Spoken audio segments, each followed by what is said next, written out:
大宁律例第3卷70条有云：凡盗夺人畜产者，记章准切盗论。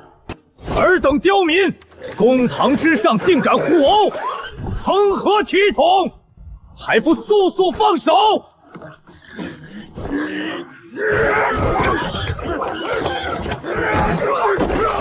青天大老爷呀，这猪就是俺从小养大的，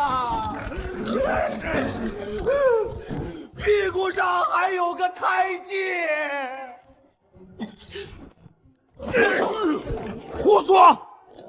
这是俺家配种的猪，你个杀千刀的偷猪贼！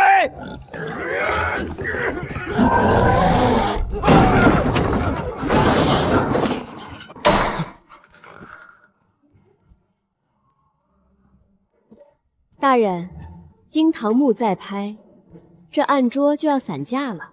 咱们县衙的账面上可匀不出3两银子买新桌子。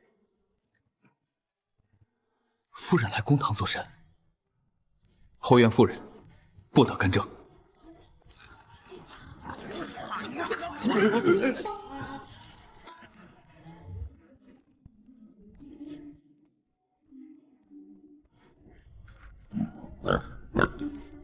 你们都说这猪是自家养的，那它平时吃什么？吃糠皮，吃猪草。哦，那它听谁的话？自然是听俺的。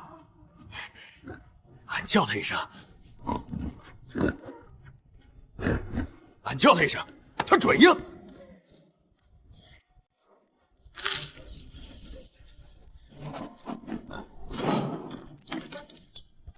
叫吧，谁家养的，谁叫一声，他吃完饼，自然跟着谁回家。黑子，回来！大壮，赶紧滚回来！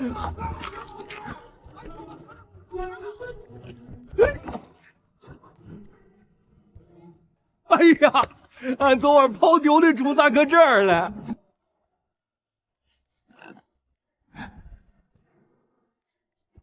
大人，案子结了，这猪是隔壁村卖饼老伯的，这2位大概是见财起意，想在路上顺手牵羊。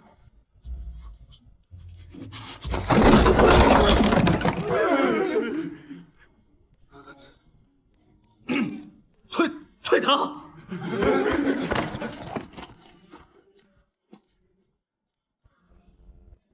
平兰县乡绅李德旺，目无王法，鱼肉乡里。臣请圣上降旨严惩。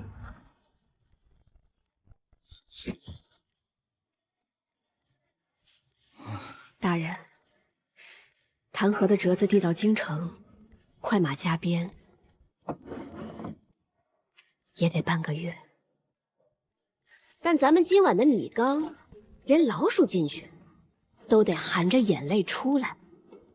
您这折子写完，咱们明天吃什么？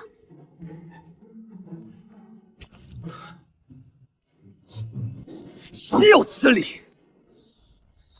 本官昨日不过是一律训斥了那李德旺几句，让他把多占的良田退还百姓，他竟敢联合全城的商贩抵制县衙。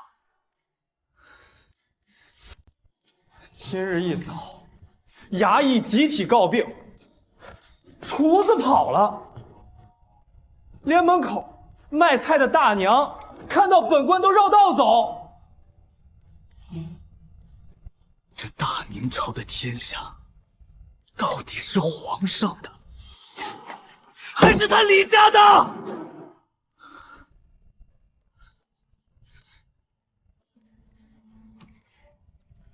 大宁朝的天下是谁的？妾身不知道。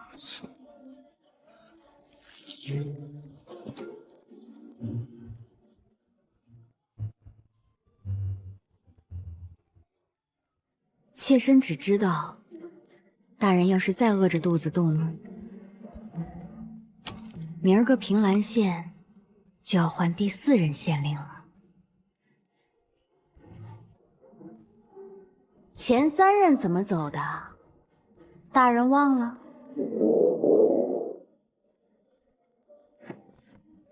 君子固穷，不饮盗泉之水，不食嗟来之食。这是妾身用最后5两嫁妆银子买的，不是嗟来之食。大人读书是为了教化万民，澄清狱语。可要是您饿死在这四面漏风的县衙里，外头的百姓谁来护？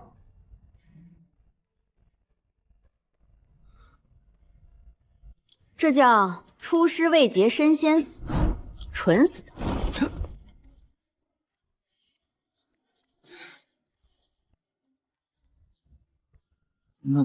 那依夫人之见，该当如何？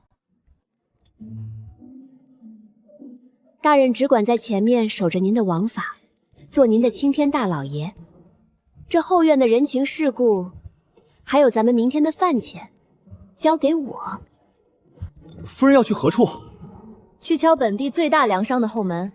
大人吃饱了，早些歇息，明早还要升堂呢。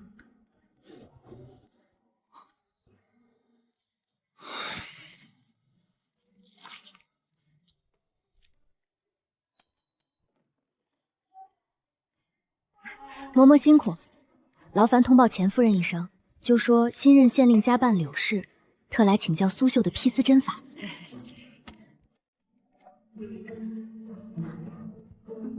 裴夫人大驾光临，妾身有失远迎。只是我家老爷说了，最近粮铺进货难，县衙的单子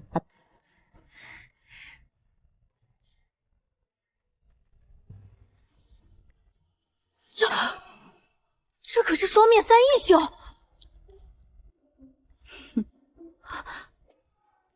我的老天爷！来平兰县之前，我就听说钱夫人是江南水乡出的绣中西施。今日一见，这针脚，这配色，宫里的绣娘看了都得羞得头颈。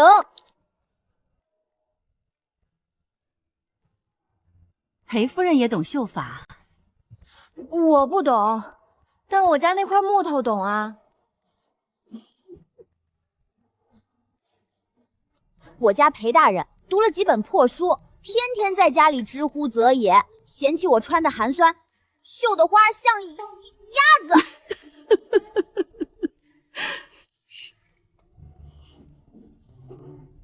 我这不就是咽不下这口气，特来向您讨教两正，回去好堵上他那张碎嘴。哎呀，男人都是一个德行。我家那个老东西，仗着赚了几个臭钱，天天往家里抬小妾，还嫌我人老珠黄。他也不想想，当年要不是我娘家没给我有情人，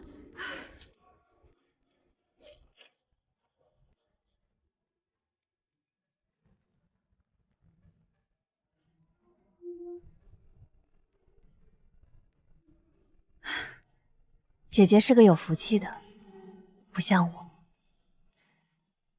裴大人脾气又臭又硬，刚来就得罪了李香孙。他倒好，在前面端着官架子，饿死事小，失节事大。可怜我跟着他，连口热汤都喝不上。李德旺那老匹夫，仗势欺人不是一天两天了。妹妹别怕，男人犯轴，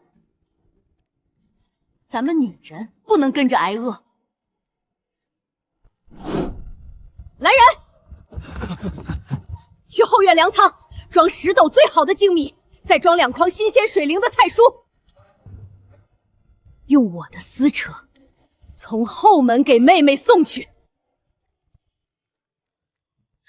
姐姐，这怎么好意思？要是让你家老爷知道了，他敢？这内宅我说了算。妹妹，你记住，以后缺什么，只管从角门来找我。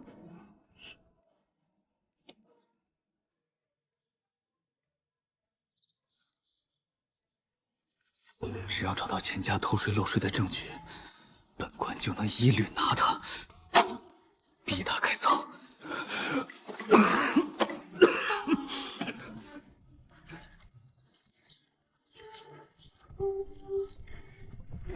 慢点，慢点，这可是上好的必经免。哎，那筐小白菜别压坏了。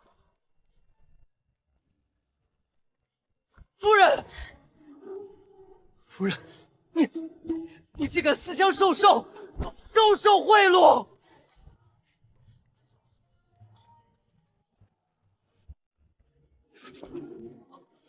本官一世清明，全毁在你手里了。你让我明日如何面对满城百姓？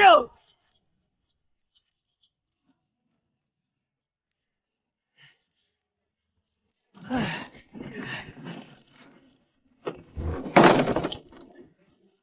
贿赂，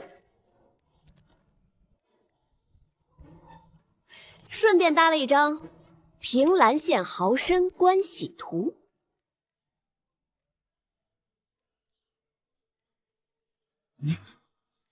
你怎么会知道这些？女人在后宅嚼舌根的话，比大人的黄册管用。大人以为他们为什么敢给县令断水断粮？因为衙门里的捕快，全都是他们自家的亲戚。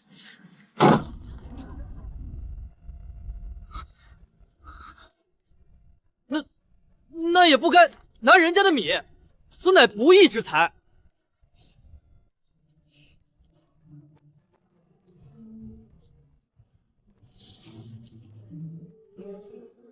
那是钱夫人心疼我这个深受丈夫欺压的苦命女人，赠予我的闺中礼，与你裴大人何干？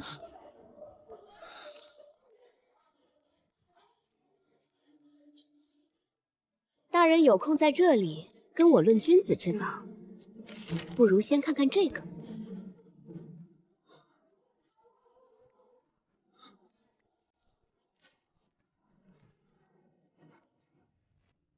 钱夫人说了，这个王大虎仗着赵班头的势力，今日正带着人在城西集市强收秋季的保护费，已经打伤了2个卖麦菜的农户。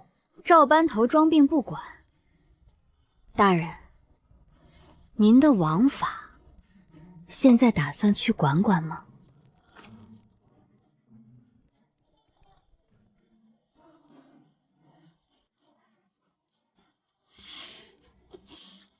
拿本官的常府来，本官今夜倒要看看他王大虎是不是长了3头6臂。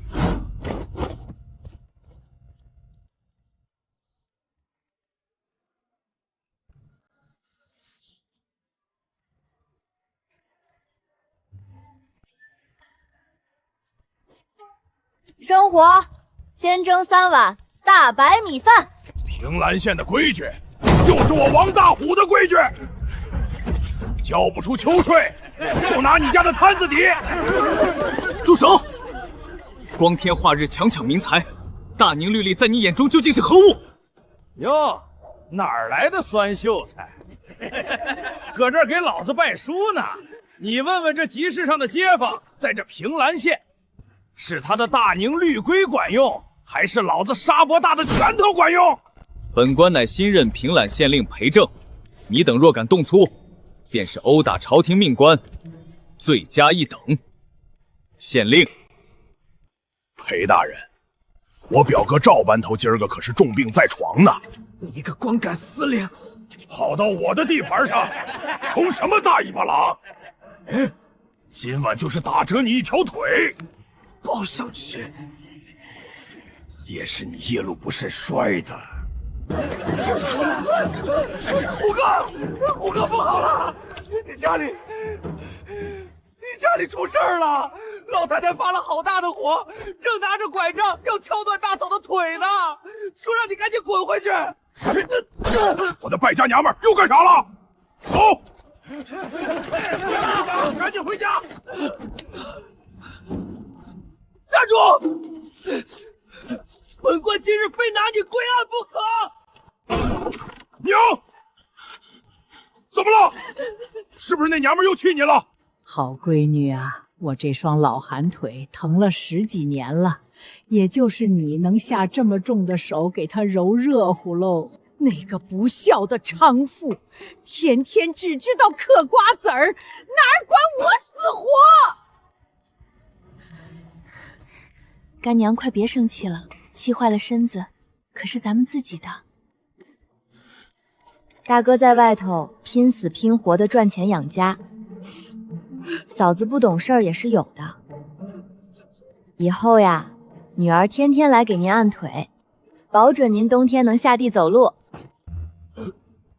干娘，女儿，你哪位啊？我娘什么时候多出个干女儿？大哥回来了，我是柳氏，今日特来看望干娘。大虎，你吼什么吼？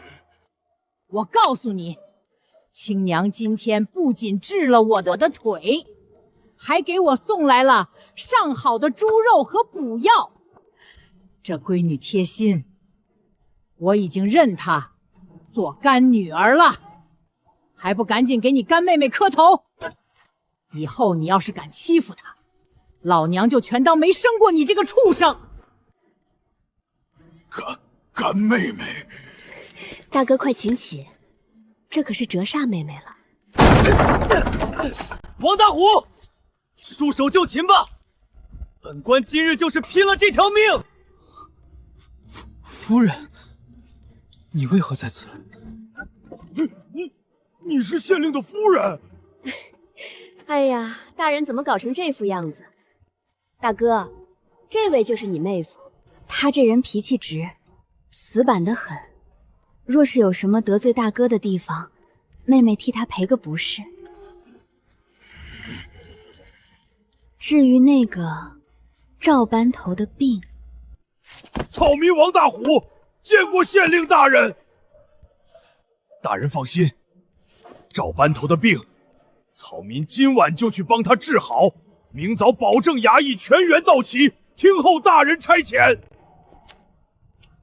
夫人，此等拉帮结派、认干亲的手段，终究是不够光明正大。君子当坦荡荡。那大人把这些鸡蛋还回去，然后光明正当的饿着，再光明正当被王大虎打断腿。鸡蛋还是得留着补身子的。大人，不好了！李香言发了话，嫌咱们县衙的水井风水不好，派人挑了10几担大粪倒进了县衙的井里。还有城里卖木炭的商户全都歇业了，咱们县衙今年的冬炭1斤都买不到了，岂有此理！欺人太甚！本官明日定要封了李家的宅子。大人，封宅子需要实证，咱们现在拿不出。但他既然敢断咱们的活路，咱们就自己趟出一条财路来。财路？他李家女眷身上的衣服，平时都在哪儿买？欺人太甚，简直是欺人太甚！本官今日就算是拼了这顶乌纱帽不要，也要去封了李德旺的宅子！大人省点力气吧，刀那么重，别闪了腰。大人把井口封了，撒上石蛇灰。从今儿起，县衙的吃水去城东的卧龙河挑。去河里挑水，那得走上10里地，还有冬炭。城里的炭商全被李家买通了，连一片碎炭都不卖给咱们。这眼看就要入冬，夫人难道要让全县衙的人冻死吗？冻不死，他李德旺能断咱们的炭，还能把这平狼县的天给遮了不成？大人，李家之所以敢这么猖狂，不就是仗着手里有钱有地，垄断了县里的营生吗？他断咱们的活路，咱们就自己趟出一条财路了。财路？夫人一介女流，在这穷乡僻岭，能趟出什么财路？大人跟我来。各位嫂子婶子，平兰县穷，咱们女人更能。李家收租子要你们的命，但在这县衙后院，我柳青娘给你们一条活路。我会苏绣的披丝阵法，也会调配江南最新的染料。从今天起，这里就是平兰织坊，只要你们肯干，我按件计酬，不仅包你们1日2餐，每个月还能拿铜板回家买米。夫人，您说的是真的，不骗俺们。口说无凭。大宁律例为证。大人，愣着干什么？给婶子们普法呀。那什么，大宁律例有源，凡雇佣劳作，须立字为据。本官已亲自为织坊拟定了平兰织坊劳契。契约规定，凡织坊女工每日劳作不得超过5个时辰，按件结算，绝不拖欠。若有违约，本官亲自升堂审理。夫人，商贾之事虽属末流，但夫人此举却为保境回民之善政。只是这织出来的布卖给谁？自然是卖给最有钱的人。县衙那边怎么样了？那姓裴的酸秀才冻病了没？没水没炭，他那夫人怕是已经哭着要回娘家了吧？回老爷，县衙那边不但没冻病，反倒热闹的紧。老爷好眼光，这叫流光锦，这绣法叫双面异色绣，这可是妾身花了大价钱，托人从平兰织坊抢回来的头等货。听说大太太和二姨太也偷偷买了好几匹呢。平兰织坊，咱们县什么时候多了这么个铺子？老爷，那平兰织坊就是县太爷的夫人带着城里那些穷寡妇在县衙后院开的。听说钱粮商的夫人不仅入了股，还在钱家的铺子里专门给他们腾了柜台卖布。现在全城的达官贵人，包括咱们府上的女眷，都在抢着给县令夫人送钱啊！好一个县令夫人，好一个暗度陈仓！老子断他的炭，他倒是从老子的后院把钱全赚走了。100两、300两、500两，除掉买炭买水发给女工的工钱，咱们第1个月净赚了600两纹银。大人，明儿个妾身给您扯2尺好布，做身新官服。夫人切莫得意忘形，为官者当以清廉为本。这笔钱除了维持县衙日常运转，当设立公账，用于修桥铺路。知道了，我的青天大老爷。大人，出大事了！何事惊慌？京城钦天监下达了急令，入秋以来，江南道与淮南道滴雨未下，赤地千里。朝廷预测，此番秋旱必将连冬，明年开春，大旱将席卷咱们平兰县所在的整个北都。大人，朝廷急地到了，那县里的粮商……晚了，钱家今日一早已经封了粮仓，全县所有米铺就在半个时辰前集体挂牌歇业了。粮呢？朝廷每年拨给平兰县的3000吨长力库底粮呢？大人，前几任县令在的时候，这粮仓就被李香珍和城里的粮商借空了。他们说放在这儿会生虫，不如借给他们倒卖，每年给县烧分红。混账！这是救命的粮！大宁律例严禁私挪长秋仓，他们这是要造反！大人，别砸了，手还要留着写奏折呢。喝了，这是脂肪女工们今早凑出的1把米。夫人，本官无能，律法救不了饿肚子的百姓，连本官的长粮仓也是空的。大人既然知道律法填不饱肚子，那就得换个法子。钱家的米铺挂牌歇业，但我知道钱家的地窖里至少还压着5万担新米。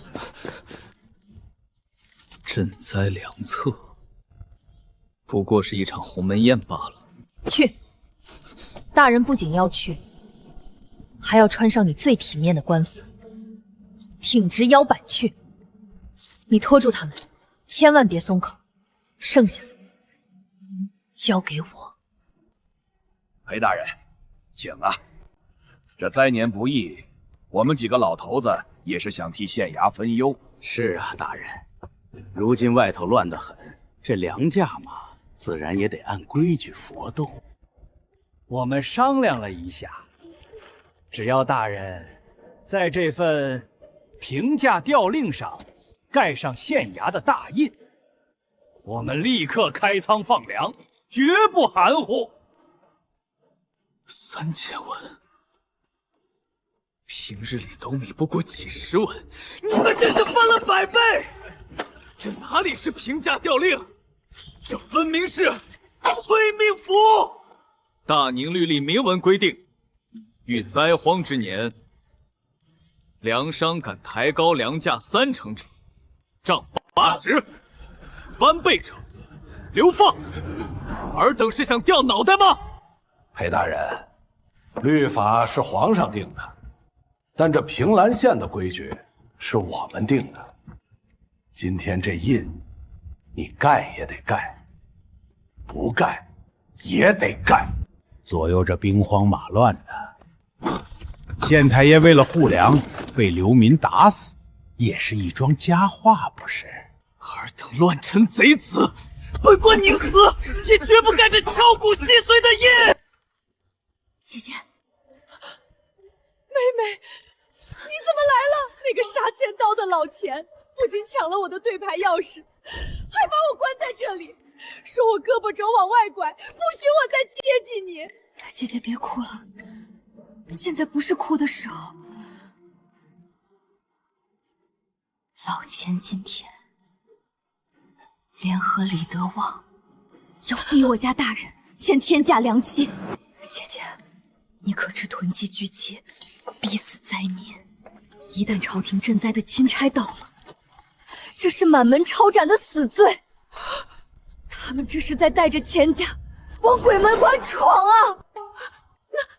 那怎么办？我劝过他了，他不听啊。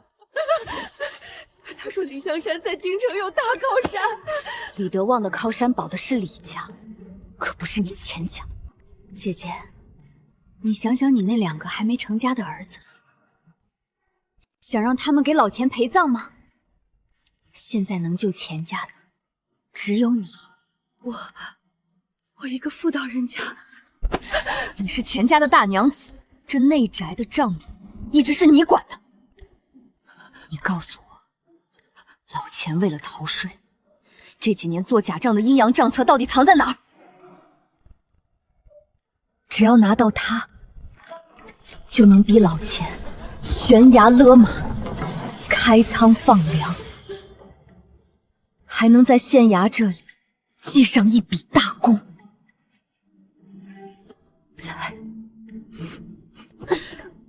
在老太太佛堂的观音像底座里。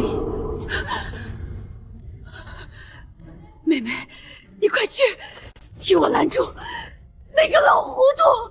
裴大人得罪了。放开我家大人！我当是谁？原来是县令夫人。怎么，女宫的布织不出来了，跑来这儿撒野？王大虎，你敢拿刀指着我？忘了你表妹还在我府上当姨太太了吗？老子现在是我干妹妹的护院，李老爷得罪了。夫人，你快走！他们不敢杀本官，莫要连累你。李老爷，钱老板，这是钱府从元和元年至今的阴阳账本出款。诸位老爷私下里怎么分赃，怎么瞒报田产，怎么借空了长油仓的粮食，这上面每一笔都记得清清楚楚。你胡说！你从哪里偷来的？诸位老爷猜猜，若是妾身将这本账册连同这醉仙楼里逼迫朝廷命官的戏码一起交给马上就要路过淮南道的巡按御史，这本账不知能换位老爷九族多少颗脑袋。你这泼妇，敢拿一本假账来诓骗老夫！钱老板，是真是假？咱们去京城大理寺走一遭，让三司会审的官老爷们验一验，自然见分晓。王班头，草民，我属下在。大宁律例，私吞长包仓底粮过万担者，形同谋逆。传本官令，拔刀封门。今日这屋内任何人敢踏出半步，按谋逆同党论处，就地格杀，诛三族。裴大人，这有话好商量，草民愿意捐粮，愿意开仓。裴大人，做人留一线，日后好相见。你今日把事做绝了，就不怕。李香苏说笑了，我家大人是官，你们是民。大宁朝哪有官和民留一线的规矩？我家大人心善，给诸位准备了新的器具。从今日起，平兰县所有米铺立刻开仓，粮价定为30文一斗，比平时还要低2成。谁签了，谁就能全虚全位的走出这扇门。谁不签，我家大人今日刚好缺几个人头，拿来祭旗立威。30文，这连本钱都不够啊！那你就去阴曹地府还本钱吧。夫人今日破门救局，犹如神兵天降。裴某读了10几年圣贤书，总以为律法是天下唯一的尺子，今日方知，若无夫人这霹雳手段，裴某的尺子连平兰县的门槛都量不过去。大人这是做什么？折煞我了。我不过是个贪生怕死的小妇人，你要是死了，谁给我发买菜钱？夫人不仅会要买菜钱，还是我平兰县的保命符。李大善人发慈悲了，没钱买粮的，拿你们的田契、地契来押。一亩上等煤田换3斗米，签了此契，当场发粮。他怎么敢？30文的粮，他用3斗米就想换百姓1亩良田，这是趁火打劫，是吃人！大人，你看，大宁律例严禁逼迫良民贱卖田产。本官要去宰了这群畜生！大人别冲动，他们现在是自愿买卖，你哪怕是县令，也无权撕毁白纸黑字的买卖契约。李德旺是算准了律法的空子，难道就睁睁看着平峦县的百姓世世代代沦为他李家的佃户农奴吗？当然不。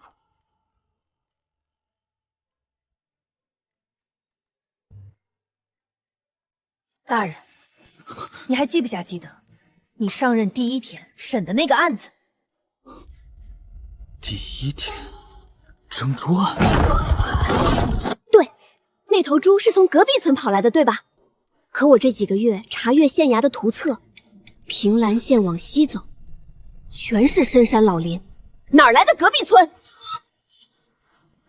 你是说，尹田、桃户，李家能兼并这么多土地，这账面上绝对抹不平。既然明面上的契约抓不到他的把柄，咱们就去端了他藏在深山里的老底。找到了，这本地图是前朝留下的。大宁朝建国后，李家声称这里地势险恶，无法开垦，便以极低的价格买下，作为祖坟山。但你看这张前朝的旧图，这乱石岗背后分明有一条活水暗河。那头跑丢的猪，就是顺着暗河边上的小路跑出来的。李德旺瞒天过海，把这块风水宝地藏了10几年，灭良田，饲养黑户，这是挖大明朝的根基。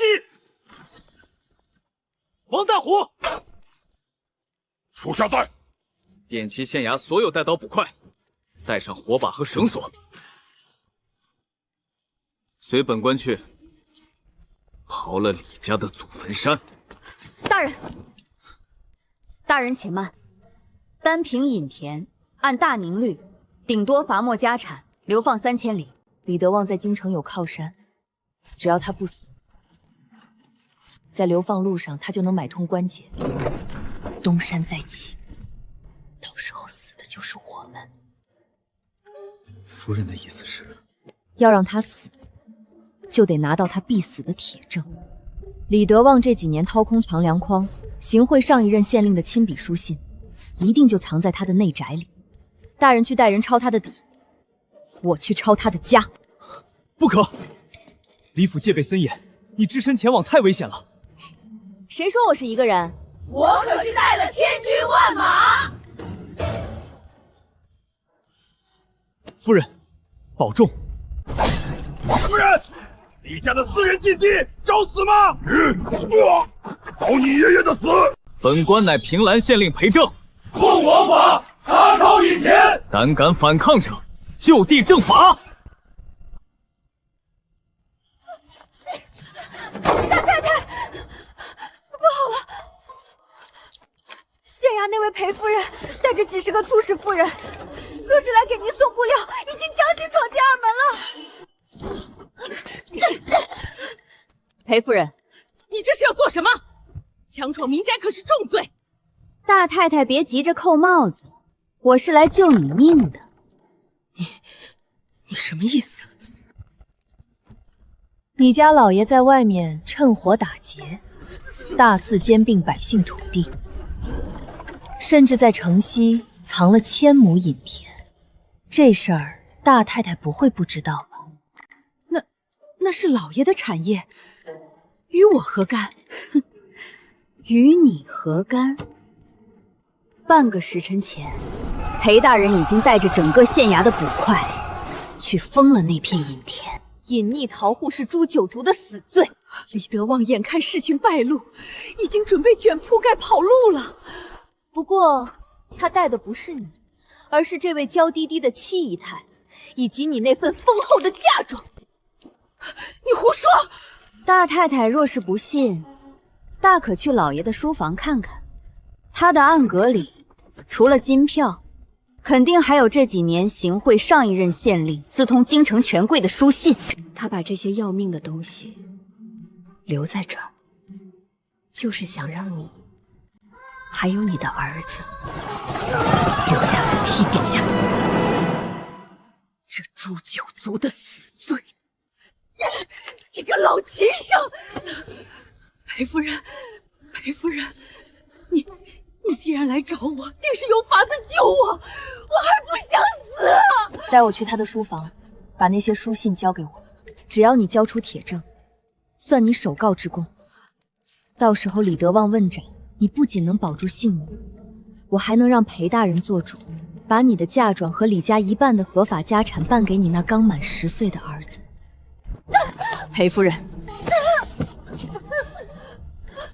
随我来。那老东西的暗格钥匙，就藏在他书桌底下的地砖里。启禀大人，李德旺谋逆铁证已到，匣内共计银票存格12张，私通京城严阁老书信3封，历年强买银票的地契300余份。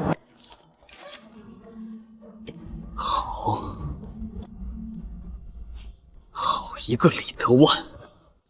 王班头在，敲响县衙登闻鼓，鸣锣全城，立刻捉拿李德旺及其贼党，押赴公堂。本官今日要当着平兰县1万百姓的面，行王命，斩恶山。乡亲们，裴正那狗官私吞赈灾粮，还要污蔑我李大山人，给我冲进去，沉住救援岗了！杀狗官，抢粮食！奉军，给我顶住！大人，顶不住了，他们人太多了。本官乃大宁朝廷命官，死守公堂，绝不退半步。王班头，阿斗，今日殉职者，本官必上奏朝廷，抚恤尔等妻儿。我拼了！全都给我让开！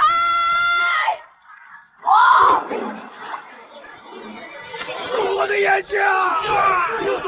这水有毒！我的手烂了！我会放毒水了！快跑啊！毒什么水？这是脂肪用来固色的滚烫明方染料。我把放了3缸，全烧开了。来啊！不怕烫秃噜皮的，就再往前走一步！别跑！给我打！李德旺，谁退后？我说谁？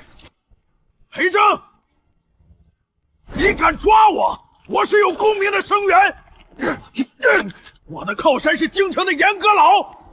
就算你拿到了那些书信，又怎样？按大宁律，你一个区7品县令，无权对乡绅动刑，更无权判我死罪。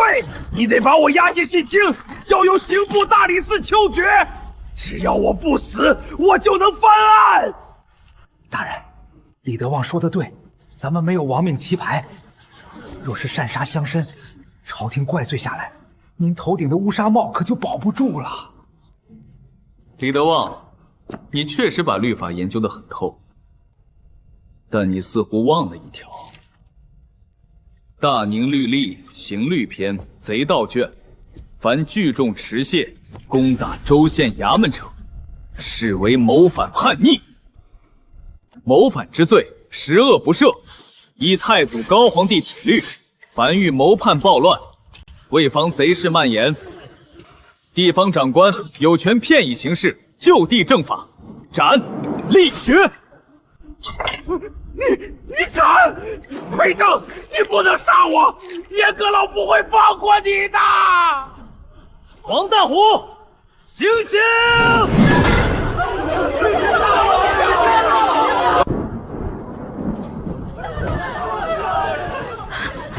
夫人，本官今日这王法用的可还利索？利索。我家大人是天下最厉害的青天。大人，看什么呢？赶紧上车！京城物价贵，咱们还得早点赶路，去租个便宜点的院子。夫人，此去京城，天子脚下，权贵如云，严阁老权倾朝野，定会因为李德旺的事找咱们的麻烦。前面恐怕是真正的刀山火海。怕什么？大人只管在朝堂上做你的孤臣直臣。那京城后院的贵妇圈，还有咱们一家老小的饭碗，交给我。就这么个连棵树都没有的破院子， 1个月竟要20两纹银的租金，在平兰县，20两，20两都能买个带池塘的3进大宅了。夫人，莫要抱怨了。甜水巷虽偏，但离督察院只隔了2条街，方便本官当值。今日是本官去督察司点卯的第1天。听说朝中严党权倾朝野，排斥异己，本官身为御史，定要迎难而上，做这朝堂上的一股清流。一股清流。清流大人，先把面吃了。记住，你现在是个没背景的京官，到了衙门，多看少说，别第1天就把人得罪光了。大人，这是怎么了？堂堂御史，跟人在大街上抢烧饼打架了。逃入斯文，岂有此理！本官明日便要上书，弹劾督察院左副都御史，结党营私。我家昌平侯夫人明日在府中举办赏菊宴，听说裴大人带了位乡下夫人进京，侯夫人慈悲，特下帖子请裴夫人去见见世面。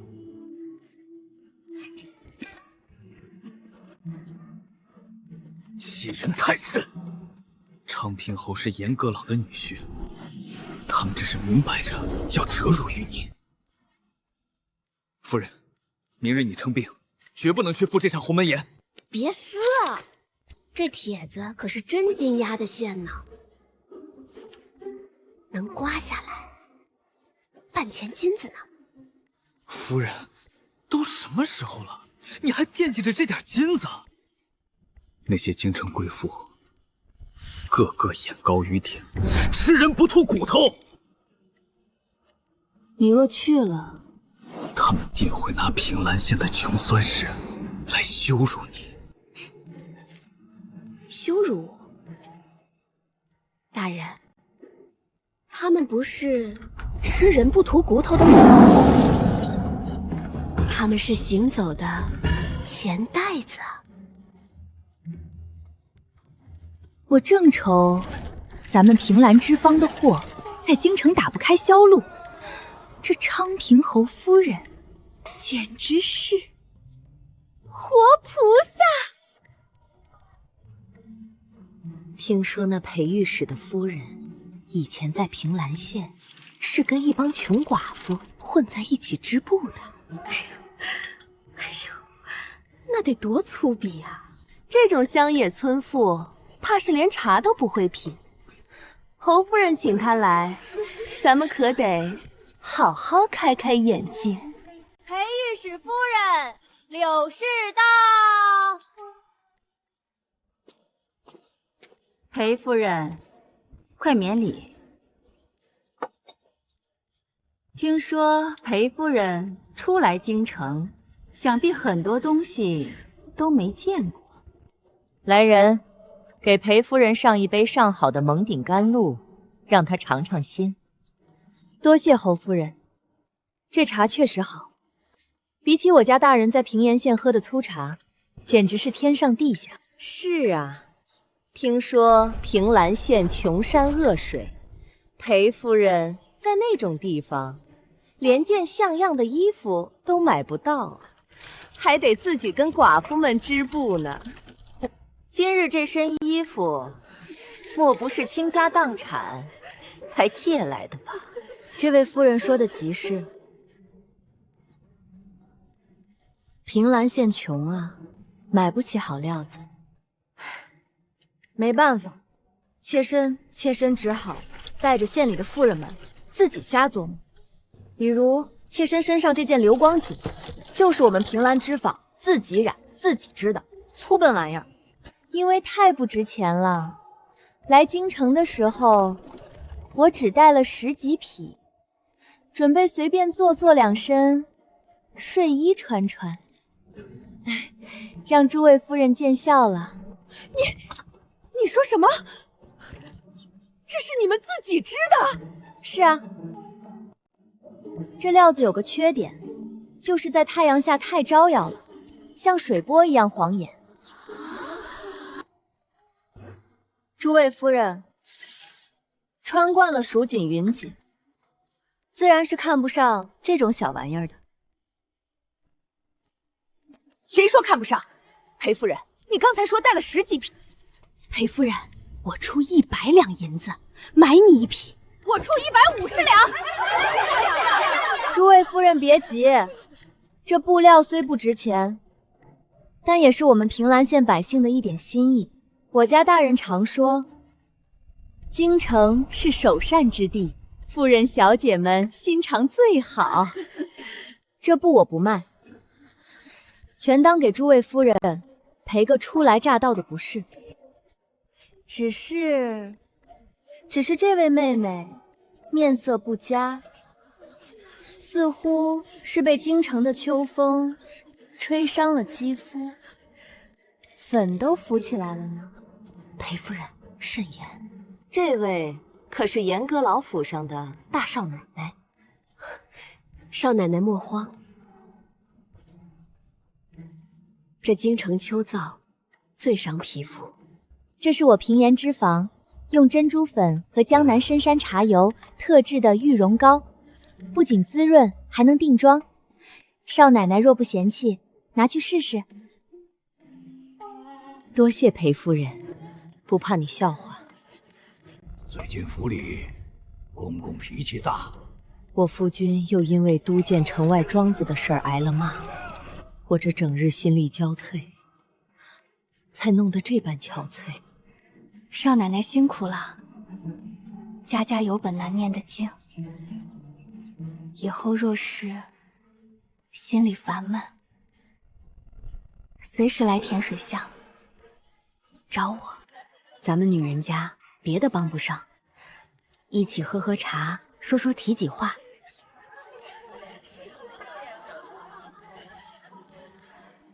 总好过自己憋着。夫人，你没事吧？他们可有刁难你？大人，刁难？他们现在恨不得把我供起来，而且我今天不仅把咱们织坊的招牌打响了，我还摸到了严党的一根软肋。什么软肋？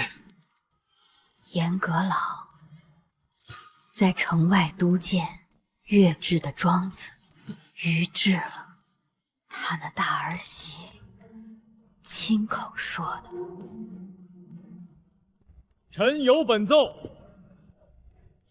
臣弹劾新任监察御史裴正，此人在平兰县任上骄横跋扈，未经三司会审，擅杀地方乡绅李德旺，形同草菅人命，更私吞长粮仓赈灾粮，中饱私囊，求陛下将其下诏狱，严加审问。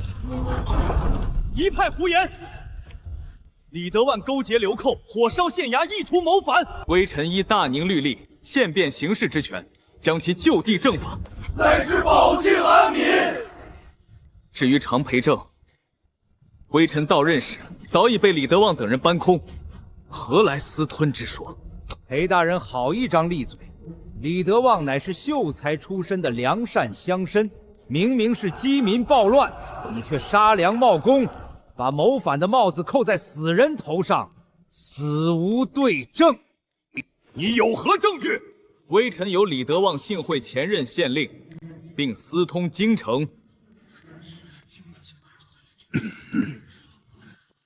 陛下，裴正满口谎言，毫无真凭实据，分明是掩饰其贪酷之罪。大宁朝向来优待士绅，若让此等酷吏留在督察院，恐寒了天下读书人的心呐！臣附议。请陛下将裴正下诏狱。既然众卿都认为裴正有罪，那便且慢，陛下，臣以为裴正不仅无罪，反而有大功。平鸾大欢，若非裴正在地方上当机立断，斩杀囤积居租的恶绅，安抚流民，淮南道早就乱了。如此能臣甘位，若因几句风言风语便下诏狱，日后谁还敢为朝廷做事？张大人所言极是，臣附议。李德旺之死，事出有因。裴正纵有行事操脱之嫌，但罪不至死。裴正在平兰县之事，确实功过相抵。但御史台乃倾诉之地，裴正既惹非议，便暂且褫夺御史官服，停职返家，闭门思过，待大理寺查明真相，再行定夺。臣谢主隆恩。尚书夫人，这刘光锦在京城的生意，仰仗您帮忙打点，这是第一笔红利。裴夫人，你家大人的事，我听我家老爷说了。严阁老今日要在朝堂上发难，裴家怕是保不住了。这钱我可不敢拿。但没有收尾金子，夫人怕什么？我家大人若是被人借题发难，这平兰之坊立刻就会被有心人盯上，以账目不清的名义收入囊中。到时候，不仅这每个月的金子没了，京城里那些靠着织坊货冤赚得盆满钵满的各家夫人、掌柜，也全都要断了财路。更何况，严党的手已经伸得太长了，连地方上的赈灾粮，他们都敢操控。下一步，难道不会对掌管国库的户部下手吗？尚书大人今日若不保裴正，明日朝堂之上，谁来保户部？回来了，夫人。今日若非有你，为夫怕是已经成了一具冰冷的尸骨了。行了行了，鼻涕别蹭我衣服上，这可是刘光锦。再说了，你是我男人，我不保你，谁给我挣耗命去？夫人，为夫没用，刚当了2天京官就被停职查办了，这诰命怕是遥遥无期了。停职好啊，大人既然闲着，先把这院子里的落叶扫了，然后把屋顶那几个漏水的瓦片补上，请泥瓦匠还要花钱呢。什么？你在朝堂上知乎爷爷，我在各府后宅装孙子，都不容易。现在咱们在明面上输了一局，那接下来就该咱们在异地里挖他们的祖坟了。夫人的意思是，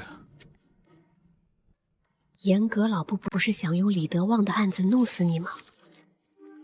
那咱们就用他儿媳妇给的线索弄死他。大人，停职这几天，你换上便装，去城外10里的翠蔚山走一趟。严家正在那里督建一座庄园。一座庄园而已，能有多大罪过？如果那不仅是一座庄园呢？昨天我和严大少奶奶喝茶，她抱怨说，她夫君最近天天往翠蔚山运送金丝楠木和太湖石。大人，你熟读大宁律例，按制，除了皇家宫苑，谁敢用整根的金丝楠木做大梁？那是逾越规制，是僭越，这可是等同谋反的死罪。所以啊，去把扫帚放下，准备去翠微山当戏做吧。这京城的牌局，咱们才刚刚开始呢。谁？山上哪来的？砍柴的。抓住了，格杀勿论，锦衣卫办事。闲杂人等退避。裴夫人，你这东西确实罕见，不过，你貌似入宫求见本宫，就是为了送这块破布。娘娘，这不仅是布，这是李德旺谋逆案的延伸，是严阁老窃取国库、私造皇家规格行宫的证据。娘娘，您入宫多年，严党势力在朝中一手遮天。太子爷年幼，若严阁爷再做大，这大宁朝的江山，怕是要改姓了。你竟敢妄议朝政，你就不怕本宫杀你？若娘娘要杀，早在听第一句话时就动手了。严大少奶奶今日入宫见您，想必已经告诉了您，严阁老想要送新夫人入宫分您宠爱的事。娘娘，锦上添花易，雪中送炭难。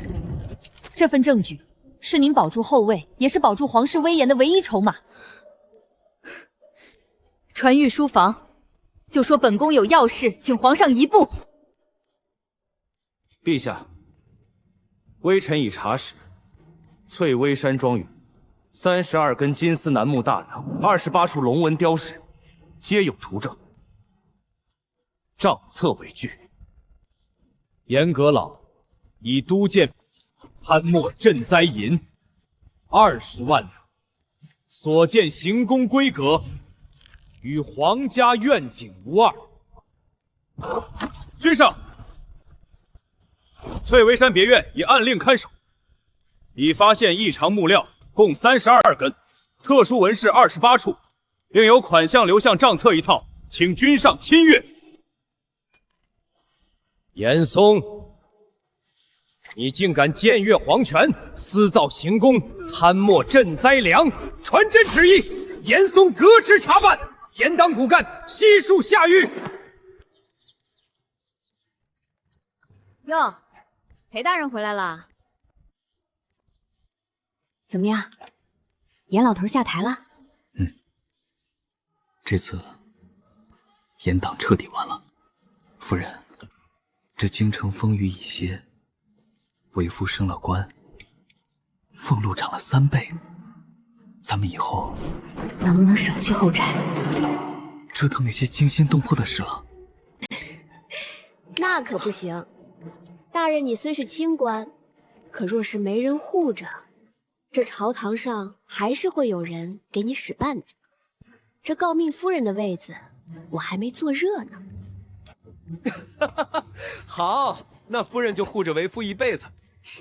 那大人可得记住了，哪怕位极人臣，这家里买菜的钱还是我说了算。听夫人的！奉天承运，皇帝诏曰：监察御史裴正忠勇果敢，纠察奸佞，劳苦功高，着即升任督察院右都御史，加封正3品衔，其家柳氏贤良淑德，内助有功，特封3品书人，赏黄金100两，赐御用织锦100匹。夫人，咱们现在算不算大宁朝的权贵了？算吧。以后走在京城大街上，也没人敢随便给咱们使绊子了。那你以后是不是不用再去那些侯府后宅装孙子，不用为了给脂肪找销路陪那些贵妇喝茶了？我去做这些，从来不是为了什么权贵，是因为以前在平兰县，咱们没钱买米；后来在京城，咱们没权被人欺负。这诰命夫人是大人挣回来的体面。至于这日子过得精不精细，还是咱们老规矩，我说了算。大人，虽然升官了，但该算的账还是得算。今日宫里赏赐的那100匹织锦，我已经谈好了销路，麦给已经谈好了销路。掌柜承袭的霓裳阁能赚2000两。还有，你明日去督察院当值，早膳我就不给你做了，你自己去街口买个烧饼，别超过2文钱。裴大人，今日裴大人在朝堂上真是威风八面啊！大人，愣着干嘛呢？赶紧进来，明天买菜钱还没定好呢。来了。